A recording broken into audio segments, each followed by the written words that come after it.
आप देख रहे हैं के ढाका क्लासेस द्वारा प्रस्तुत भारतीय संविधान की अनुच्छेदवार व्याख्या, जो विशेष रूप से प्रतियोगी परीक्षाओं जैसे UPSC, RPSC, REET, SI, school व्याख्याता आदि की तैयारी को ध्यान में रखकर तैयार की गई है। नमस्कार।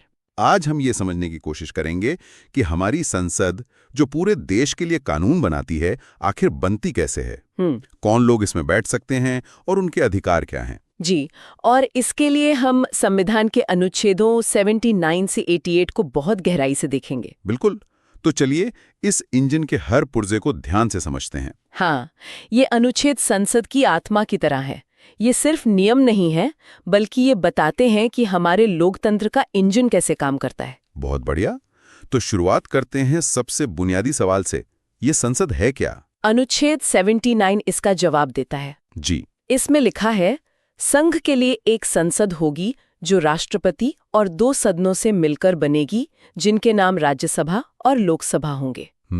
ये तो सीधा लगता है, पर मेरा एक सवाल है। हम हमेशा सुनते हैं कि सांसद लोकसभा या राज्यसभा के सदस्य होते हैं। हाँ, बिल्कुल। राष्ट्रपति तो सांसद नहीं होते, फिर वो संसद का हिस्सा कैसे हुए? ये बहुत ही शानदार सवाल है और यहीं पर संविधान की खूबसूरती छिपी है।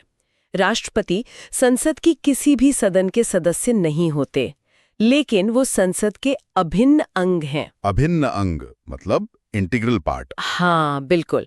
इसे ऐसे समझिए कि कोई भी कानून बनाने की प्रक्रिया एक रेस की तरह है।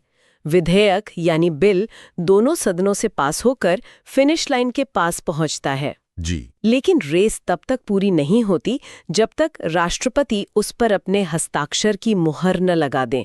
उनके बिना संसद का सबसे जरूरी काम यानी कानून बनाना अधूरा है। अच्छा, तो इसीलिए वो सदस्य न होते हुए भी संसद की परिभाषा में शामिल हैं। एकदम सही। तो ये 3 स्तंभों वाला एक ढांचा है, अब समझ आया। तो चलिए इन 2 सदनों में से पहले राज्यसभा की बनावट को समझते हैं, जो अनुच्छेद 80 में बताई गई है। जी, अनुच्छेद 80। इसका खंड 1 कहता है, राज्यसभा क राष्ट्रपति द्वारा खंड 3 के उपबंधों के अनुसार नाम निर्देशित किए जाने वाले 12 सदस्यों और ख राज्यों के और संघ राज्य क्षेत्रों के 238 से अनधिक प्रतिनिधियों से मिलकर बनेगी। तो ये हमें राज्यसभा की अधिकतम संख्या बताता है 250। हाँ, 250, जिसमें से 238 चुनकर आएंगे और 12 को राष्ट्रपति मनोनीत करेंगे। और ये जो 12 मनोनीत सदस्य हैं, ये बहुत खास है। हाँ, क्योंकि ये अपने अपने क्षेत्र के विशेषज्ञ होते हैं। जी। और वो क्षेत्र भी खंड 3 में साफ साफ बताए गए हैं। लिखा है कि ये सदस्य ऐसे व्यक्ति होंगे जिन्हें साहित्य, विज्ञान, कला और समाज सेवा में विशेष ज्ञान या अनुभव हो। बिल्कुल। हम सबने देखा है कि कैसे सचिन तेंदुलकर या रेखा जी को राज्यसभा के लिए मनोनीत किया गया था। वो इसी अनुच्छेद का एक जीवंत उदाहरण है। सही बात है। इसके पीछे सोच ये थी कि संसद में सिर्फ राजनेता ही नहीं, बल्कि देश के बेहतरीन दिमाग और कलाकार भी होने चाहिए, ताकि उनकी विशेषज्ञता का लाभ कानून बनाने में मिल सके। और यहीं पर परीक्षा में एक चालाकी की जाती है। हाँ, वो अक्सर एक और विकल्प डाल देते हैं, सहकारिता, कोऑपरेटिव सोसाइटीज। बिल्कुल। लेकिन याद रखना जरूरी है कि सहकारिता के आधार पर मनोनयन राज्य विधान परिषद में होता है, राज्यसभा में नहीं। ये बहुत महत्वपूर्ण पॉइंट है। ठीक है, तो ये 12 मनोनीत सदस्यों की बात हुई। बाकी 238 सदस्य कैसे चुने जाते हैं? उनका चुनाव का तरीका अलग है। हाँ, अनुच्छेद 80 का खंड 4 कहता है, राज्यसभा में प्रत्येक राज्य के प्रतिनिधियों का निर्वाचन उस राज्य की विधानसभा के निर्वाचित सदस्यों द्वारा आनुपातिक प्रतिनिधित्व पद्धति के अनुसार एकल संक्रमणीय मत द्वारा किया जाएगा। ये एकल संक्रमणीय मत सुनने में थोड़ा भारी शब्द लगता है। हाँ, आम चुनाव से ये कैसे अलग है? बहुत अच्छा सवाल है। देखिए, आम चुनाव में आप अपने पसंदीदा उम्मीदवार को वोट देते हैं और बात खत्म। जी। लेकिन यहाँ जो विधायक वोट डालते हैं, वो सिर्फ अपने पहले पसंदीदा उम्मीदवार को ही नहीं, बल्कि अपनी पसंद के क्रम में कई उम्मीदवारों को रैंक करते हैं, 1, 2, 3। अच्छा। इससे ये सुनिश्चित होता है कि छोटे दलों के वोट बर्बाद ना हो और सदन में सभी पार्टियों को उनकी विधानसभा में सीटों के अनुपात में प्रतिनिधित्व मिले। 1 मिनट, आपने कहा विधानसभा के निर्वाचित सदस्य, तो मतलब जो मनोनीत सदस्य होते हैं वो वोट नहीं कर सकते? नहीं कर सकते। और जिन राज्यों में विधान परिषद है उसके सदस्य भी नहीं? बिल्कुल नहीं। और यही इसकी खासियत है। राज्यसभा को काउंसिल ऑफ स्टेट्स यानी राज्यों की परिषद कहा जाता है। इसका चुनाव सीधे जनता नहीं करती, बल्कि जनता द्वारा चुने गए विधायक करते हैं। हाँ, ये एक तरह से राज्यों का प्रतिनिधित्व केंद्र में सुनिश्चित करता है और इसमें सिर्फ निर्वाचित विधायकों को ही अधिकार देना लोकतंत्र की भावना को और मजबूत करता है। ये तो दिलचस्प है। अब आते हैं लोकसभा पर, जिसे हाउस ऑफ द पीपल कहते हैं। अनुच्छेद 81 इसकी संरचना बताता है। जी, अनुच्छेद 81। इसमें लिखा है, लोकसभा क राज्यों में प्रादेशिक निर्वाचन क्षेत्रों से प्रत्यक्ष निर्वाचन द्वारा चुने गए 530 से अनधिक सदस्यों और ख संघ राज्य क्षेत्रों का प्रतिनिधित्व करने के लिए चुने हुए 20 से अनधिक सदस्यों से मिलकर बनेगी। तो यहाँ अधिकतम संख्या हुई 550, जिसमें 530 राज्यों से और 20 केंद्र शासित प्रदेशों से। और चुनाव का तरीका है प्रत्यक्ष निर्वाचन। हाँ, यानी हम और आप जैसे आम नागरिक सीधे वोट डालकर अपने सांसद को चुनते हैं। लेकिन इस अनुच्छेद में हाल ही में एक बहुत बड़ा बदलाव हुआ है, जी, जो हर परीक्षा के लिए महत्वपूर्ण है। आप एंग्लो इंडियन समुदाय की मनोनयन की बात कर रही हैं। जी हाँ, 104वें संविधान संशोधन से पहले राष्ट्रपति 2 एंग्लो इंडियन सदस्यों को मनोनीत कर सकते थे, अगर उन्हें लगता था कि सदन में उनका पर्याप्त प्रतिनिधित्व नहीं है। लेकिन अब उस प्रावधान को समाप्त कर दिया गया है। हाँ, ये एक बड़ा संवैधानिक बदलाव है। ठीक है, तो अनुच्छेद 81 ने ये तय कर दिया है कि सीटें जनसंख्या के आधार पर होंगी। लेकिन जनसंख्या तो हर 10 साल में बदल जाती है, तो क्या हर जनगणना के बाद सीटों का नक्शा फिर से बदलता है? यहीं पर शायद अनुच्छेद 82 की भूमिका आती है ना? बिल्कुल, सैद्धांतिक रूप से तो यही होना चाहिए था। हर जनगणना के बाद परिसीमन या डिलिमिटेशन होना चाहिए, जिससे चुनावी नक्शे को अपडेट किया जा सके। लेकिन इसमें एक बहुत बड़ा राजनीतिक पेच था। कैसा पेच? 1970 के दशक में दक्षिण भारत के राज्यों ने परिवार नियोजन को सफलतापूर्वक लागू किया, जिससे उनकी जनसंख्या वृद्धि दर कम हो गई। अच्छा। अगर हर जनगणना के बाद सीटें तय होती तो इन राज्यों को अपनी सफलता की सजा मिलती और संसद में उनकी सीटें कम हो जाती। अरे, ये तो बड़ी विडंबना होती।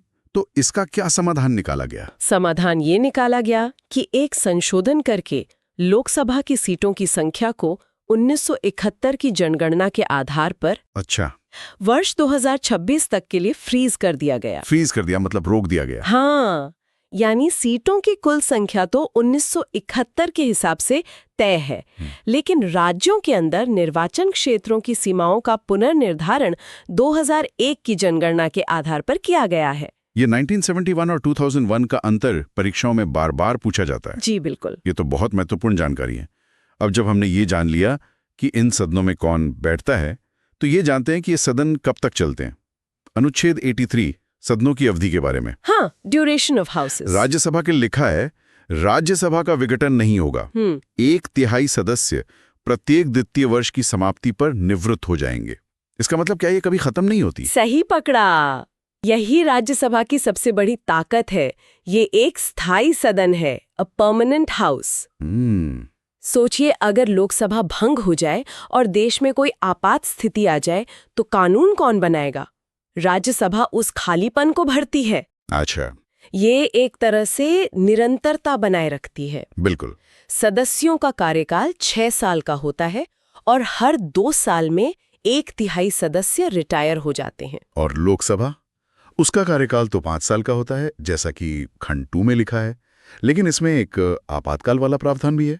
जी, लोकसभा का सामान्य कार्यकाल 5 साल है, लेकिन अगर देश में राष्ट्रीय आपातकाल लगा हो तो संसद कानून बनाकर इसका कार्यकाल एक बार में 1 साल के लिए बढ़ा सकती है। एक बार में 1 साल के लिए? हाँ, लेकिन यहाँ एक बहुत जरूरी बात है जिसे याद रखना चाहिए। जैसे ही आपातकाल खत्म होगा, ये बढ़ाया हुआ कार्यकाल 6 महीने से ज्यादा नहीं चल सकता। अच्छा, ये 6 महीने की सीमा बहुत महत्वपूर्ण है। बहुत ज्यादा। ठीक है, अब सदनों की बनावट और अवधि समझ आ गई, पर इनमें बैठने के लिए योग्यता क्या चाहिए? अनुच्छेद 84 इसका जवाब देता है। जी, क्वालिफिकेशंस। इसमें 3 मुख्य शर्तें हैं। भारत का नागरिक हो, आयु राज्यसभा के लिए कम से कम 30 साल और लोकसभा के लिए 25 साल हो, और तीसरी अनुसूची के अनुसार शपथ ले। यह आयु का अंतर दिलचस्प है, 25 बनाम 30। हाँ, इसके पीछे सोच, युवा जोश और अनुभवी विवेक का संतुलन बनाना था। लोकसभा को युवा ऊर्जा का प्रतीक माना जाता है, जो जनता की नब्ज को समझती है। और राज्यसभा से एक परिपक्व और गंभीर बहस की उम्मीद की जाती है। बिल्कुल। यहाँ एक और छोटा सा बिंदु है जिस पर ध्यान देना चाहिए। अनुच्छेद कहता है कि शपथ लेनी होगी, लेकिन शपथ का प्रारूप, मतलब शपथ में क्या बोला जाएगा? हाँ, वो इस अनुच्छेद में नहीं बल्कि संविधान की 3री अनुसूची में दिया गया है। ये छोटी छोटी बातें ही परीक्षा में फंसा देती हैं। अब आते हैं अनुच्छेद 85 पर, जो राष्ट्रपति की शक्तियों से जुड़ा है। इसमें 3 शब्द हैं: सत्र को आहूत करना, सत्र अवसान और विघटन। जी, समन, प्रोरोग एंड डिसोल्यूशन। क्या आप इन्हें सरल शब्दों में समझा सकती हैं? जरूर।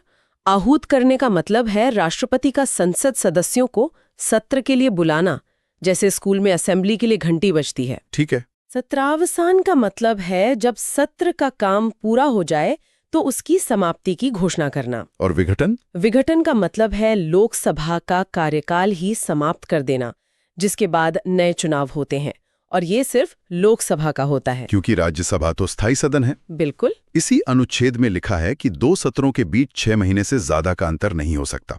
इसका मतलब सरकार ये तो नहीं कर सकती कि 1 साल तक संसद की बैठक ही ना बुलाए। बिल्कुल नहीं।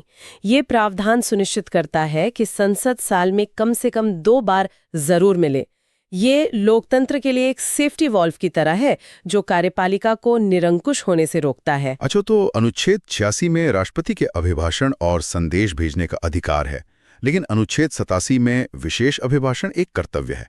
इन दोनों में ऐसा क्या फर्क है? पूर्ण अंतर है। अनुच्छेद 86 राष्ट्रपति को एक सामान्य अधिकार देता है कि वो जब चाहें संसद को संबोधित कर सकते हैं। ये एक स्वैच्छिक शक्ति है। हाँ, लेकिन अनुच्छेद 77 में करेगा शब्द का इस्तेमाल हुआ है, जो इसे अनिवार्य बनाता है। ये राष्ट्रपति का संवैधानिक कर्तव्य है, जो उन्हें 2 मौकों पर निभाना ही पड़ता है। और वो 2 मौके कौन से हैं? पहला, हर आम चुनाव के बाद जब नई लोकसभा बनती है तो उसके पहले सत्र की शुरुआत में, और दूसरा, हर साल के पहले सत्र यानी बजट सत्र की शुरुआत में। और इस अभिभाषण में होता क्या है? ये अभिभाषण असल में सरकार की नीतियों का कच्चा चिट्ठा होता है। राष्ट्रपति बस उसे पढ़ते हैं।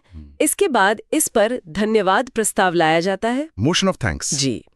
अगर लोकसभा में ये प्रस्ताव गिर जाए तो इसे सरकार की हार माना जाता है और उसे इस्तीफा तक देना पड़ सकता है। वाह, मतलब ये सिर्फ एक भाषण नहीं बल्कि सरकार के बहुमत का एक तरह का लिटमस टेस्ट है। बिल्कुल। अब आज के आखिरी अनुच्छेद पर आते हैं, अनुच्छेद 88।